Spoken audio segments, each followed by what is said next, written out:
नमस्कार साथियों, आप सभी का हमारे चैनल में बहुत बहुत स्वागत है। दोस्तों, आशा करता हूं कि आप जहां कहीं भी होंगे स्वस्थ होंगे, मस्त होंगे तथा अपने अपने कामों में व्यस्त होंगे। तो चलिए, आज के इस वीडियो में मैं आप सभी को बताने वाला हूं वर्ण विचार के बारे में। लेकिन उससे पहले अगर यदि आप सभी हमको यूट्यूब पर देख रहे हो तो हमारे यूट्यूब चैनल को सब्सक्राइब जरूर कर लें तथा बेल आइकन को प्रेस कर लें, ताकि मैं जो भी वीडियो अपलोड करूँ आप सभी के पास जल्द से जल्द पहुँच सके। अगर यदि आप सभी हमको फेसबुक पर देख रहे हैं तो फेसबुक चैनल पर यानी फेसबुक चैनल को फॉलो जरूर करें, ताकि मैं जो भी वीडियो अपलोड करूं आप सभी के पास जल्द से जल्द पहुंच सके। तो चलिए, मैं आप सभी को आज बताने वाला हूं वर्ण विचार के बारे में कि वर्ण विचार होता क्या है। मैं उम्मीद करता हूं कि आप सभी यदि वीडियो को शुरू से लेकर अंत तक जरूर अगर देखते हैं तो जहां कहीं भी हिंदी की बात होती है, जहां कहीं भी हिंदी के पढ़ने तथा समझने वाले लोग हैं, और जहां कहीं भी आपका बोर्ड लेवल यानी कि किसी भी प्रकार के प्रतियोगी परीक्षा में हिंदी से संबंधित अगर प्रश्न पूछे जाते हैं उसमें, या फिर बोर्ड लेवल के एग्जाम में जहां हिंदी से संबंधित, हिंदी व्याकरण से संबंधित प्रश्न पूछे जाते हैं, तो उसमें जीरो लेवल से लेकर के हाई लेवल तक यानी जीरो से लेकर अप तक किसी भी तरीके का कोई भी आपको समस्या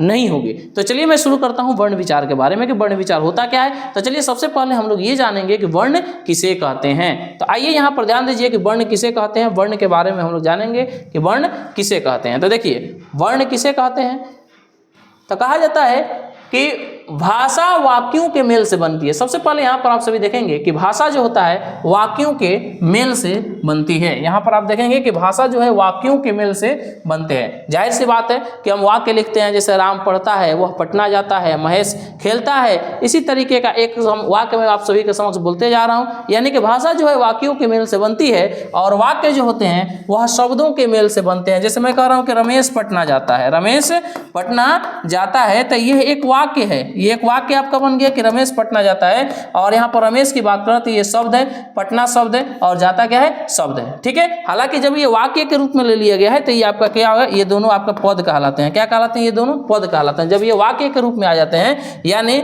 जब शब्द को हम वाक्य का रूप में ले लेते हैं, वाक्य के रूप में समाहित कर देते हैं, वाक्य रूपी माला में गूंथ देते हैं, तो वो शब्द शब्द न रह करके पद कहलाता है। यही आपका शब्द और पद में अंतर होता है। यही अंतर होता है आपका शब्द और पद में। तो देखिए, यहाँ पर बात हुआ है कि रमेश पटना जाता है। यहाँ पर कह रहा है कि वाक्य शब्दों के मेल से बनते हैं। तो यहाँ पर शब्द का मेल बना हुआ है ना जी, कि शब्द के सार्थक जो मेल हुए हैं, जिसका कोई ना कोई अर्थ निकल रहा है, तो ये क्या हुआ, एक वाक्य बना हुआ है। तथा शब्द वर्णों के मेल से बनते हैं, तथा जो शब्द होते हैं वो वर्ण के मेल से बनते हैं। और वर्ण के किस मेल से? वर्ण के सार्थक मेल से बनते हैं। जैसे यहाँ पर हम कह रहे हैं क म ल कमल, उसके बाद कह रहे हैं र म न रमन, पानी पानी, यानी कहीं ना कहीं ये जो शब्द जो है सार्थक शब्द हैं और ये क्या है कि वर्णों के मेल से बने हुए हैं। अब देखिए, वर्ण का जो मूल परिभाषा होता है, कि जो वर्ण के मूल परिभाषा की हम बात करते हैं कि मूल परिभाषा क्या होता है वर्ण का, तो देखेंगे कि वह छोटी से छोटी ध्वनि, वर्ण की जब बात आती है कि वह छोटी से छोटी ध्वनि जिसके खंड नहीं किए जा सकते या जिसके और खंड नहीं हो सकते, वह वर्ण अथवा अक्षर कहलाते हैं। यानी वह छोटी से छोटी ध्वनि जिसके और खंड नहीं किए जा सकते हैं, वो क्या कहलाते हैं? वर्ण कहलाते हैं या फिर अक्षर कहलाते हैं। जैसे कि हम कह रहे हैं क अ, ठीक है, उसके बाद से आपका कहा गया ख इत्यादि, ये सब आपका क्या है? वर्ण है। यानी कि वह छोटी से छोटी ध्वनि जिसके खंड या टुकड़े नहीं किए जा सकते हैं, वो वर्ण अथवा अक्षर कहलाते हैं। अब इसके बाद से आपकी बात आती है वर्णमाला की। किसकी बात आती है मेरे दोस्त? वर्णमाला की बात आती है कि वर्णमाला किसे कहते हैं, वर्णमाला क्या होती है। तो देखिए, वर्णमाला की जब बात आती है तो वर्णमाला की बात करते हैं तो कहते हैं कि जब किसी भाषा के वर्णों को क्रमबद्ध रूप में लिखा जाता है तब वह वर्णों की माला अर्थात वर्णमाला कहलाती है। यानी इसके कहने का मतलब क्या हुआ, सीधा तौर पर हम कहेंगे कि वर्णों के व्यवस्थित समूह को वर्णमाला कहते हैं। किसे कहते हैं जी? वर्णों के व्यवस्थित समूह को वर्णमाला कहते हैं। यानी कहने का तात्पर्य क्या है, यहाँ पर व्यवस्थित समूह क्यों कह रहा है? सिर्फ ये क्यों नहीं कह दिया कि वर्णों के समूह को वर्णमाला कहते हैं? ये कह देना चाहिए ना कि वर्णों के समूह को वर्णमाला कहते हैं, लेकिन सिर्फ यहाँ पर यह कहा गया कि वर्णों के समूह को वर्णमाला कहते हैं। ये न कह करके ये कहा गया कि वर्णों के व्यवस्थित समूह को वर्णमाला कहते हैं। तो व्यवस्थित समूह कहने का मतलब क्या हुआ कि अगर हम लिखते हैं क ख ग घ अंग च छ ज, इसी तरीके से हम लिखते लिखते ज्ञ तक जाते हैं। तो ये वर्ण का एक व्यवस्थित रूप हो गया, यानी कि एक सिस्टमेटिक हो गया, यानी सिस्टम से हो गया, सही तरीके से, लगातार क्रमबद्ध तरीके से हो गया। लेकिन वही यहाँ पर हम लिख दिए कि क लिख दिए, यहाँ पर ज लिख दिए, यहाँ झ हो गया, यहाँ पर आपका ज्ञ हो गया। ये सिस्टमेटिक रूप से नहीं है, यानी लगातार नहीं है, क्रमबद्ध तरीके से नहीं है, व्यवस्थित रूप में नहीं है। इसीलिए यहाँ पर बोला है कि वर्णों के व्यवस्थित समूह को, व्यवस्थित रूप को हम लोग क्या कहते हैं? वर्णमाला कहते हैं। आइए आगे की तरफ चलते हैं, आगे हम देखते हैं। कह रहे हैं कि हिंदी में कुल 52 वर्ण है जो इस प्रकार से है। हिंदी में जो वर्णों की संख्या है कुल 52 है जो इस प्रकार से है। मेरे दोस्त कहीं कहीं आपको किसी किताब में या बहुत सारे किताब में, हिंदी के व्याकरण किताब में आपको 48 दिखा होगा कि यानी कुल वर्णों की जो संख्या है वह 40 है, कहीं कहीं 52 है। तो किस अवस्था में 42 है और किस अवस्था में 48 की बात होती है, तो इसके बाद जब आप लगातार वीडियो पर बने रहेंगे तो आपको ये देखने को जरूर मिलेगा कि किस अवस्था में 52 होती है और किस अवस्था में 48 होती है। तो वीडियो के अंत तक आप सभी बने रहें। तो देखिए उसके बाद से बाबू बात आती है कि स्वर की। इसमें देखेंगे जो वर्ण की, जो हिंदी में कुल 52 वर्ण होते हैं जो इस प्रकार से, वो कौन कौन से हैं। तो जो यहाँ पर आप देखेंगे कि स्वर जो होता है, यानी स्वर वर्ण होता है, तो स्वर वर्ण में की संख्या जो होती है कुल 11 होती है। कितनी होती है? 11 होती है। यानी अ, आ, ह्रस्व ई, दीर्घी, ह्रस्व उ, दीर्घ उ, री, ए, ऐ, उ, औ, इनकी जो संख्या है वो आपकी क्या है? 11 है। उसके बाद से कह रहे हैं कि अयोगवाह, अयोगवाह की संख्या अंग और ये क्या है? 2 है। उसके बाद से जो व्यंजन वर्ण होते हैं वो क से लेकर के आपका कितने तक होते हैं? ह तक होते हैं। यानी जब ज्ञ तक की हम बात करते हैं लेकिन वो संयुक्ताक्षर में आ जाते हैं। तो जैसे देखिए क, ख, ग, घ, अंग, च, छ, ज, ज, ञ, ट, ठ, ड, ढ, अण, त, थ, द, ध, न, प, फ, ब, भ, म। यहाँ पर आप सभी देखेंगे तो यहाँ पर ये क्या है? तो क से लेकर के म तक की जो संख्या दिया गया है इसको हम कहते हैं स्पर्श व्यंजन। क्या बोला जाता है? स्पर्श व्यंजन बोला जाता है। और इसकी संख्या कितनी होती है? 25 होती है। उसके बाद से आपका आता है अंतः अस्त व्यंजन जो होते हैं, य, र, ल, व, इसकी संख्या 4 होती है। और उसमें जो व्यंजन होते हैं उसकी संख्या भी 4 होती है, जिसको हम कहते हैं तलावेश, मूर्धन्य, दंश और ह। ये 4 जो होते हैं। प्रश्न ये बनता है आपके एग्जाम में कि अंतः अस्त वर्णों की संख्या कितनी होती है, अंतः अस्त व्यंजनों की संख्या कितनी होती है। यह कहा जा सकता है। तो अंतः अस्त व्यंजनों की संख्या जो होती है वह होती है 4। और उसके बाद से उष्म व्यंजनों की संख्या कितनी है? तो उष्म व्यंजनों की संख्या 4 होती है। संयुक्त व्यंजनों की संख्या कितनी है? तो संयुक्त व्यंजनों की संख्या 4 होती है, जिसको हम लोग संयुक्ताक्षर भी कहते हैं। संयुक्त व्यंजन को संयुक्ताक्षर भी कहा जाता है। तो देखिए य, र, ल, व, ये क्या है? आपका अंतः अस्त के वर्ण है। तलावेश, मूर्धन्य, दंश, ह, ये क्या है? आपका उष्म के वर्ण है। और छत्र, ज्ञ और सर, ये क्या है? आपका संयुक्त यानी संयुक्ताक्षर का वर्ण है। और इन चारों की संख्या, इन सबकी संख्या कितनी होती है? 4 4 होती है। इन चारों की संख्या नहीं, इन सबकी संख्या कितनी होती है? 4 4 होती है। उसके बाद से एक जो आता है, जो आप कहीं कहीं आपको किताबों में देखने को मिलेगा, हिंदी व्याकरण के किताबों में, कि अतिरिक्त वर्ण, अतिरिक्त वर्ण, या फिर इसी का नाम कहीं कहीं आपको द्विगुण व्यंजन आपको देखने को मिलता है। क्या मिलता है? द्विगुण व्यंजन। तो द्विगुण व्यंजन जो होता है वो आपका एक ड़ होता है और एक ढ होता है, एक ड़ होता है और एक ढ होता है, जिसकी संख्या कितनी होती है? 2। तो इन सबको यदि हम लोग मिलाते हैं तो वो मिला करके आपका हो जाता है 52, यानी कुल वर्णों की संख्या जो होती है 52 होती है। और कहीं कहीं आपको 48 देखने को मिलता है। तो किस अवस्था में 48 आपको देखने को मिलता है? तो वो होता है जो संयुक्त व्यंजन की हम बात करते हैं। किसकी बात करते हैं? संयुक्त व्यंजन की बात करते हैं, यानी संयुक्ताक्षर की बात करते हैं। तो संयुक्ताक्षर की जो संख्या होती है, ये आप सभी देखेंगे, संयुक्ताक्षर की जो संख्या होती है वह होती है 4, जो कि हम कहते हैं कि कवर्गी 6। उसके बाद से आपका आता है त्र, उसके बाद से आपका आता है ज्ञ, उसके बाद से आपका आता है ये सर।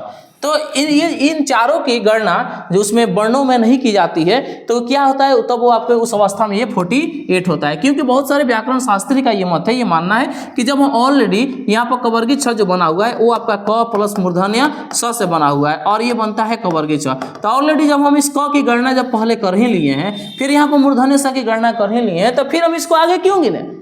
तो देखिए, तो फिर ये बात ये होती है कि जब एग्जाम में जब प्रश्न आए कि कुल वर्णों की संख्या कितनी होती है, तो हम 52 लगाएं या फिर 48 लगाएं, ये प्रश्न बनता है। तो देखिए मेरे दोस्त, प्रश्न आपका जायज है, यानी कि जब आपका 52 अगर ऑप्शन में दिया रहेगा तो 52 को लगाएंगे, जब 48 दिया होगा तो 48 को लगाएंगे। हाँ, ये कभी नहीं होगा कि एक ही क्वेश्चन के जवाब में आपका 2 आंसर दे दे, 52 दे दे या फिर 48 दे, नहीं, कोई एक ही ऑप्शन उसमें आपको देखने को मिलेगा, एक ही आंसर आपको देखने को मिलेगा। ऑप्शन तो बहुत सारे होंगे, लेकिन जो आपका आंसर जो होगा वो एक ही देखने को मिलेगा। या तो 42 होगा उसमें, जब कुल वर्णों की संख्या की बात करेगा तो या तो 42 आंसर में होगा या तो 48 होगा, कोई इसमें से एक ही होगा। अब देखिए यहाँ पर बात करते हैं कि उच्चारण और प्रयोग के आधार पर जब हम बात करते हैं कि इसके वर्ण के भेद की बात करते हैं, यहाँ पर ध्यान देंगे, जब वर्ण के भेद की बात करते हैं तब वर्ण के भेद आती है तो हम बात करते हैं कि उच्चारण और प्रयोग के आधार पर हिंदी वर्णमाला के वर्णों के दो भेद हैं। कितने भेद हैं जी? उच्चारण और प्रयोग के आधार पर हिंदी वर्णमाला के वर्णों के कितने भेद हैं? दो भेद हैं। पहला जो होता है आपका स्वर वर्ण होता है और दूसरा आपका होता है व्यंजन वर्ण। पहला स्वर वर्ण और दूसरा व्यंजन वर्ण होता है। आइए आगे हम लोग देखते हैं स्वर वर्ण किसे कहते हैं। बात आती है स्वर वर्ण की, तो स्वर वर्ण किसे कहते हैं? तो हम कहते हैं कि जिन वर्णों का उच्चारण अन्य ध्वनियों की सहायता के बिना किया जाता है उन्हें हम क्या कहते हैं? स्वर वर्ण कहते हैं। या फिर ऐसे भी कह सकते हैं कि जिन वर्णों का उच्चारण स्वयं होता है, खुद ब खुद होता है, या फिर जिन वर्णों का उच्चारण करने में किसी अन्य वर्ण की सहायता नहीं लेनी पड़ती है, उसे ही हम लोग क्या कहते हैं? स्वर वर्ण कहते हैं। और स्वर वर्णों की जो संख्या जो होती है वो कितनी होती है? 11 होती है। कितनी होती है?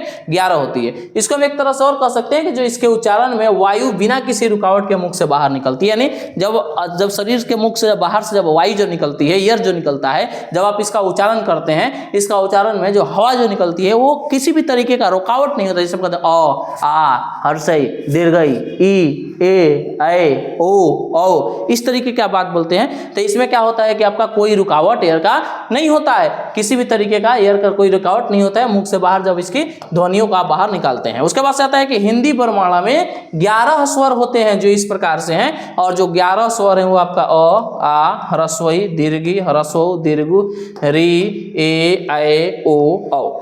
ठीक है, आगे आइए, आगे हम बात करते हैं। आगे ध्यान देंगे आप सभी।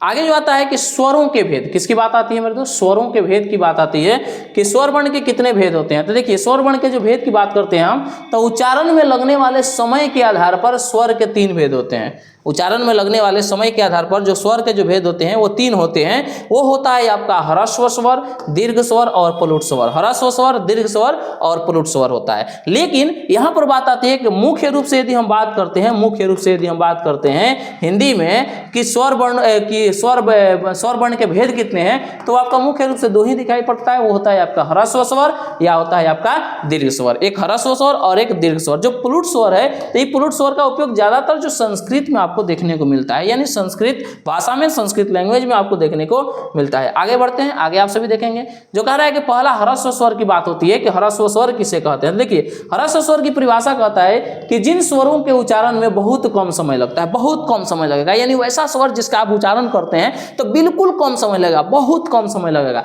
उसे ही हम लोग क्या कहते हैं? ह्रस्व स्वर कहते हैं। और इसकी जो संख्या जो होती है वो 4 होती है। संख्या में 4 होते हैं। और ह्रस्व स्वर जिसे हम कहते हैं वो होता है अ, ई, उ और री। अ, ई, उ और री। अ, ई, उ और री। ठीक है, ये संख्या में 4 होते हैं। ये भी प्रश्न बनता है आपके एग्जाम में, बहुत सारे कॉम्पिटिटिव एग्जाम में इस छोटे छोटे प्रश्नों को पूछ दिया जाता है, या फिर बोर्ड लेवल के एग्जाम में भी प्रश्नों को पूछा जाता है कि ह्रस्व स्वर की संख्या कितनी होती है। तो पहले तो आपकी बात आ गई कि स्वर की संख्या कितना, तो 11। ह्रस्व स्वर की संख्या कितना, तो हो गया आपका 4। उसके बाद से आता है दीर्घ स्वर। दीर्घ स्वर किसे कहते हैं? देखिए, जिन स्वरों के उच्चारण में ह्रस्व स्वर से लगभग दुगुना समय लगता है उन्हें हम लोग क्या कहते हैं? दीर्घ स्वर कहते हैं। और ये संख्या में 7 होते हैं।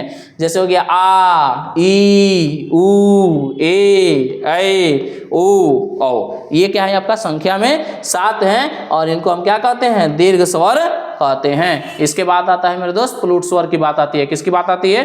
प्लुट स्वर की जब बात आती है तब प्लुट स्वर की परिभाषा क्या कहता है, इसको आप सभी देखेंगे। तो देखिए, कह रहा है कि जिन स्वरों में उच्चारण में, जिन स्वरों के उच्चारण में, यहाँ पर के होगा, जिन स्वरों के उच्चारण में दीर्घ स्वर से भी अधिक समय लगता है, यानी दीर्घ स्वर से भी अधिक समय लगता है, यानी ज्यादा समय लगता है, उन्हें हम लोग क्या कहते हैं? प्लुट स्वर कहते हैं। जैसे हम बोलते हैं कि ओम राम, बोला जाता है ना जी, ओम। ठीक है, ये है आपका एक नोट में आप सभी देखेंगे कि जो नोट में कह रहा है कि हिंदी में प्लुट स्वर का प्रयोग अब बिल्कुल बंद हो गया है। इसका प्रयोग अब केवल संस्कृत भाषा में ही होता है। आगे जो है आपका स्वरों की मात्राएं की बात होती है। किसकी बात होती है? स्वरों की मात्राएं। ठीक है, यानी हम कहते हैं साइंस ऑफ वॉयल्स, यानी स्वरों की मात्राएं। तो जब बात आता है कि जब स्वरों को व्यंजनों के साथ मिला करके लिखा जाता है तब ये अपने मूल रूप में प्रयोग नहीं होते हैं। इसका मतलब क्या हुआ? इसके कहने का मतलब क्या हुआ कि जब स्वरों को व्यंजनों के साथ मिला करके लिखते हैं, जैसे आप लिखते हैं क, तो क कह रहे हैं तो क में तो अ आता है, उच्चारण में आप बोलिएगा तो बोलेंगे कि क में अ, लेकिन आपको इसमें दिखाई थोड़ी दे रहा है कि इसमें अ है, नहीं ना दे रहा है। तो वही कह रहा है कि अपने मूल रूप में, है ना, तभी अपने मूल रूप में प्रयोग में नहीं होते हैं। जैसे उसमें छुपे हुए रहते हैं, जैसे क ख ग कह रहे हैं तो अ निकल रहा है, उसमें स्वर का उच्चारण आ रहा है, स्वर की बात हो रही है, स्वर की ध्वनि आ रही है, स्वर की ध्वनि निकल रही है, लेकिन उसका मूल रूप नहीं दिखाई दे रहा है। इसके बाद से कह रहे हैं कि इनका स्वरूप बदल जाता है, व्यंजनों के साथ इनके चिन्हों का प्रयोग किया जाता है। स्वरों के ये चिन्ह मात्रा कहलाते हैं। क्या कहलाते हैं? मात्रा कहलाते हैं। अ को छोड़कर शेष सभी स्वरों की मात्राएं होती है, यानी अ की हम बात करते हैं तो अ को छोड़ करके शेष जितने भी स्वर होते हैं उन सभी की मात्राएं होती है। इसके बाद से आता है, कह रहा है कि हिंदी में स्वरों की मात्राएं निम्न प्रकार हैं। जैसे आप लिख रहे हैं कि अ में लिख रहे हैं आ, तो ये आपका हो गया आ की मात्रा, ठीक है। ये आपका ई की मात्रा हो गई, ये बड़ी ए की मात्रा हो गई, ये आपका ऊ की मात्रा हो गई, ये बड़ा ऊ का मात्रा हो गया, ये आपका री का मात्रा हो गया, ये आपका ए का मात्रा, ये आपका ए का मात्रा हो गया, ये ए का मात्रा हो गया, ये आपका ओ का मात्रा हो गया, और ये आपका औ की मात्रा हो गई, ठीक है। ये आपका मात्रा होता है, ठीक है। चूंकि अ का मात्रा यहाँ पर नहीं होता है, यहाँ पर क्रॉस आपका लगा दिया गया है। आगे चलिए, आगे देखेंगे। अगर आप सभी हमारे वीडियो पर नए हैं तो हमारे चैनल वीडियो को लाइक जरूर करेंगे, तथा सभी लोग वीडियो को लाइक जरूर करेंगे, तथा चैनल पर जो भी लोग नए हैं तो चैनल को सब्सक्राइब जरूर कर लेंगे। देखिए, स्वर वर्ण से संबंधित कुछ स्मरणीय यहाँ पर तथ्य हैं। वो स्मरणीय तथ्य क्या है? जो कह रहा है कि अ स्वर की कोई मात्रा नहीं होती है, यानी अ स्वर की कोई मात्रा नहीं होती है। ये याद रखेंगे। प्रत्येक व्यंजन वर्ण का उच्चारण अ स्वर की सहायता से किया जाता है। बात तो बिल्कुल सही है कि प्रत्येक व्यंजन वर्ण का जो उच्चारण हम लोग करते हैं वो ओ की स्वर की सहायता से करते हैं। जैसे क ख ग घ अंग च छ ज झ ञ ट ठ ड ण त थ द न प प म, सब में बोलेंगे तो सब में अ लेकर के आएगा, सब में अ आता है, ठीक है। दूसरा जो है, कह रहा है कि जब किसी व्यंजन वर्ण में अ की ध्वनि नहीं मिली होती है तब उस व्यंजन वर्ण के नीचे एक तिरछी रेखा लगा दिया जाता है, जिसे हल चिन्ह या हलंत कहते हैं। जैसे यहाँ पर आप देखेंगे क दिया है, ख ग घ च ज, यानी सब में क्या है? एक तिरछी रेखा, इसे हलंत का चिन्ह लगा दिया गया ना। तो इसी तिरछी रेखा जो लगाया जाता है, जैसे आप लिख रहे हैं क ख, तो इसी को हम, ये जो तिरछी रेखा आपको दिखाई दे रही है, इसी को हलंत कहा जाता है। क्या कहा जाता है? हलंत कहा जाता है। आगे देखेंगे। आगे जब बात हो रही है, कह रहा है कि जब व्यंजन वर्ण में अ की ध्वनि मिली होती है, जब व्यंजन वर्ण में अ की ध्वनि मिली होती है तब उस व्यंजन के नीचे हलंत नहीं लगता है। उस व्यंजन को इस प्रकार से लिखते हैं, जैसे क ख ग घ अंग च झ इत्यादि, इस तरीके से हम लिखते हैं। यानी इसमें आप देखेंगे तो जब व्यंजन वर्ण में अ मिला हुआ रहता है तो ये अपना हल चिन्ह लेकर के नहीं आता है, यानी हलंत नहीं आता है। ये सेम क्या रहता है? जो स्वर वर्ण के सहित होता है, यानी अ के सहित होता है, ठीक है। यहाँ पर देखेंगे कि री की मात्रा प्राय वर्णों के नीचे ही लगाई जाती है। री की जो मात्रा होती है वह प्राय वर्ण के नीचे लगाई जाती है। आगे देखेंगे, र में ह्रस्व उ तथा दीर्घ उ। देखेंगे, र में ह्रस्व उ तथा दीर्घ उ की मात्राएं उसके नीचे या ऊपर न लगा करके र के मध्य यानी कि बीच में, यहाँ पर पेट यानी कि पेट भाग में लगाई जाती है। उसे हम लोग क्या कहते हैं? यहाँ पर जैसे देखिए र, जैसे र यहाँ पर लगाया है, र में ह्रस्व उ लगाया गया है, यानी छोटा उ की मात्रा लगाया गया है, तो ये ऐसे घूम गया है। लेकिन जैसे ही हम बड़ा उ का मात्रा करेंगे तो ये ऐसे हो जाएगा। जैसे आप यहाँ पर देखेंगे, यहाँ पर दिया गया र रुपया, रुचि, रुस्तम, लेकिन जैसे ही बड़ा उ की मात्रा र में लगाया गया है तो ये ऐसे खींचा जा चुका है, यानी र रूप हो गया, रूट, अमरूद, इस तरीके से। तो आपको ये भी ज्ञात हो गया होगा, मालूम हो गया होगा कि र की मात्रा कैसे, जब ह्रस्व में जब लिखेंगे, ह्रस्व लगाएंगे तो किस तरीके से लगाएंगे, और दीर्घ जब लगाएंगे तो किस तरीके से लगाएंगे। इसके बाद से बाबू आता है व्यंजन वर्ण। व्यंजन वर्ण किसे कहते हैं? व्यंजन वर्ण की परिभाषा क्या होती है उसको चलिए हम लोग जानते हैं। तो देखिए व्यंजन वर्ण की परिभाषा क्या होती है, व्यंजन वर्ण किसे कहते हैं उसके बारे में हम लोग जानते हैं का प्रयास करते हैं। तो देखिए व्यंजन वर्ण किसे कहते हैं, तो व्यंजन वर्ण की परिभाषा कहता है कि जिन वर्णों का उच्चारण करने में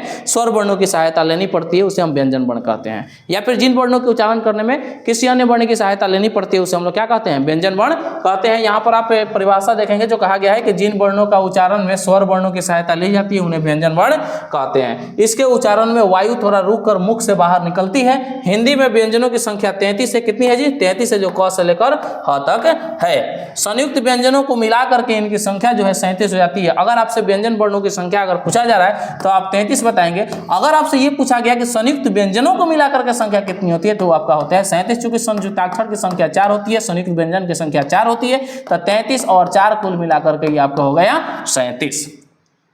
अब व्यंजन के भेद की बात हो रही है, किसकी बात हो रही है, व्यंजन के भेद की बात हो रही है। तो व्यंजन वर्ण के भेद की तरफ हम चलते हैं कि व्यंजन वर्ण के कितने भेद होते हैं। तो यहाँ पर आप सभी देखेंगे कि व्यंजन वर्ण के भेद कितने होते हैं। तो देखिए व्यंजनों के निम्नलिखित, यहाँ पर देखेंगे कि व्यंजनों के निम्नलिखित 2 आधार पर भेद किए जाते हैं। पहला जो होता है स्पर्श के आधार पर, किसके आधार पर जी, स्पर्श के आधार पर करते हैं। और दूसरा जो होता है श्वास मात्रा के आधार पर किया जाता है। किसके आधार पर किया जाता है, श्वास मात्रा के आधार पर किया जाता है। यानी स्पर्श के आधार पर व्यंजन वर्ण के जो भेद होते हैं, कह रहा है कि स्पर्श के आधार पर व्यंजन वर्ण के जो भेद निम्नलिखित 3 भेद होते हैं। कितने भेद होते हैं जी, स्पर्श के आधार पर जो व्यंजन वर्ण के भेद होते हैं वो होते हैं 3। पहला स्पर्श व्यंजन होता है, दूसरा अंतःस्थ व्यंजन होता है और तीसरा ऊष्म व्यंजन होता है। तो आइए हम स्पर्श व्यंजन किसे कहते हैं, स्पर्श व्यंजन क्या होता है उसके बारे में हम लोग जानने का प्रयास करते हैं। तो देखिए स्पर्श व्यंजन किसे कहते हैं, स्पर्श व्यंजन क्या होता है। तो देखिए जिन वर्णों का उच्चारण करते समय जिभ मुख के विभिन्न भागों कंठ, तालु, मृदा, दांत, ओंठ स्पर्श करती है उन्हें हम स्पर्श व्यंजन कहते हैं। सीधा तौर पर आप एक ही बात जानिए कि क से लेकर के म तक के वर्ण को हम क्या कहते हैं, स्पर्श व्यंजन कहते हैं। यानी क से यानी कहने का मतलब कि क वर्ग हो गया और म यानी कि प वर्ग। यानी हम इसे दूसरा एग्जांपल, दूसरा परिभाषा भी कह सकते हैं कि क वर्ग से लेकर के प वर्ग तक के वर्ण को हम क्या कहते हैं, स्पर्श व्यंजन कहते हैं। और इसकी जो संख्या होती है वह होती है 25 होती है। अब यहाँ पर देखिए किसका उच्चारण स्थान क्या होता है ना। तो जैसे देखिए यहाँ पर दिया है क वर्ग, च वर्ग, ट वर्ग, त वर्ग, प वर्ग। तो क वर्ग, च वर्ग, त वर्ग, ट वर्ग, प वर्ग के मतलब क्या हुआ कि क वर्ग का मतलब हो गया आपका क से लेकर के अंग तक के वर्ण को क वर्ग कहते हैं। च से लेकर के य तक के वर्ण को चौवर कहा जाता है। ट से लेकर के अण तक के वर्ण को टवर कहा जाता है। और त से लेकर के न तक के वर्ण को तवर कहा जाता है। प से लेकर के म तक के वर्ण को पवर कहा जाता है। ठीक है, जिसमें आप देखेंगे इसमें क, ख, ग, घ, ङ, च, छ, ज, ञ, ट, ठ, ण, त, थ, द, न, प, प, ब, ब, म दिया है। तो इन सभी का उच्चारण जैसे देखेंगे क से अंग तक कंठ है, त च से य तक तालु है, ट से ढ तक ये आपका मृदा है, त से न तक ये दंत है, प, फ, ब, म ये क्या है आपका ओष्ठ है। ठीक है, अब कह रहे हैं अंतःस्थ व्यंजन की संख्या, यानी अंतःस्थ व्यंजन किसे कहते हैं, संख्या की बात नहीं, अंतःस्थ व्यंजन किसे कहते हैं। तो कह रहे हैं कि जिन व्यंजनों के उच्चारण में वायु मुख के किसी भाग को पूरी तरह स्पर्श नहीं करती है उन्हें अंतःस्थ व्यंजन कहते हैं। यानी कहने का मतलब क्या हुआ कि जब आप बोलते हैं और अंतःस्थ व्यंजन का उच्चारण करते हैं तो जो वायु जो होती है मुख के किसी भी भाग को, मुख का किसी भी भाग को क्या करता है, स्पर्श नहीं करता है, उन्हें अंतःस्थ व्यंजन कहते हैं। जैसे हम कहते हैं य, र, ल, व। और ये प्रश्न आपके एग्जाम में आता है कि अंतःस्थ व्यंजन की संख्या कितनी होती है। तो अंतःस्थ व्यंजन की संख्या जो होती है वह 4 होती है। इसके बाद से आपका आता है ऊष्म व्यंजन। क्या बात आता है जी, ऊष्म व्यंजन। यानी ऊष्म व्यंजन की परिभाषा क्या होती है उसको हम लोग जानेंगे। तो देखिए ऊष्म व्यंजन यानी ऊष्म का जो अर्थ होता है गर्म। क्या होता है जी, गर्म या गर्मी। ठीक है, यानी ऊष्म नाम से ही स्पष्ट है, उष्मा उष्मा उष्मा। उष्मा क्या होता है, गर्मी की बात होती है, गर्म की बात होती है। ठीक है, तो कह रहे हैं कि जिन व्यंजनों के उच्चारण में वायु मुख के विभिन्न भागों में रगड़ खा करके उष्मा पैदा करती है उन्हें ऊष्म व्यंजन कहते हैं। यानी जब भी हम बोलते हैं तो जो इसका उच्चारण जो करते हैं ऊष्म व्यंजन का, तो वायु जो होता है मुख के विभिन्न भागों से रगड़ करके जब तब करके वो उच्चारित होता है वो क्या होता है आपका ऊष्म व्यंजन कहलाता है। जैसे हम कहते हैं तलावेश, तलाव्यश बोलेंगे तो पूरा आवाज पूरा एकदम मुख के चारों बगल ईयर जो होगा एकदम पूरी तरीके से टकराएगा। ठीक है, उसके बाद हो गया मूर्धन्य स, दंत स और ह, यानी तलावे स, मूर्धन्य स, दंत स और ह। इसकी संख्या जो होती है 4। यानी अगर आपसे पूछा जाए कि ऊष्म व्यंजन की संख्या कितनी होती है तो ऊष्म व्यंजन की संख्या 4 होती है। ठीक है, तो ये रहा है आपका वर्ण विचार। अब इसके बाद से जो बात आएगी उसके बाद से यानी किसकी बात आएगी, जैसे यहाँ पर आप सभी देखेंगे कि जो पहला जो हम सभी पढ़ा था, हम सभी ने पढ़ा कि स्पर्श के आधार पर व्यंजन वर्ण के जो निम्नलिखित भेद है उसके बाद से, इसके बाद से जो आपका वीडियो आएगा वो आप सभी पढ़ेंगे कि श्वास मात्रा के आधार पर व्यंजन वर्ण के कितने भेद होते हैं। ठीक है, तो आशा करता हूँ कि यहाँ तक आप सभी को पूर्ण रूप से सही तरीके से समझ आया होगा। ठीक है, अगर आप सभी अभी तक हमारे वीडियो पर बने हुए हैं तो आप धन्यवाद के पात्र हैं, है ना। तो चलिए मिलते हैं एक नए वीडियो में। अगर आप इसी तरह के वीडियो चाहते हैं, आप अपने अगर वीडियो को लेकर के आप एग्जाम की तैयारी करना चाहते हैं तो हमारे चैनल को सब्सक्राइब जरूर करेंगे। तब तक के लिए मिलते हैं एक नए वीडियो के साथ। Thank you, thanks for watching my video.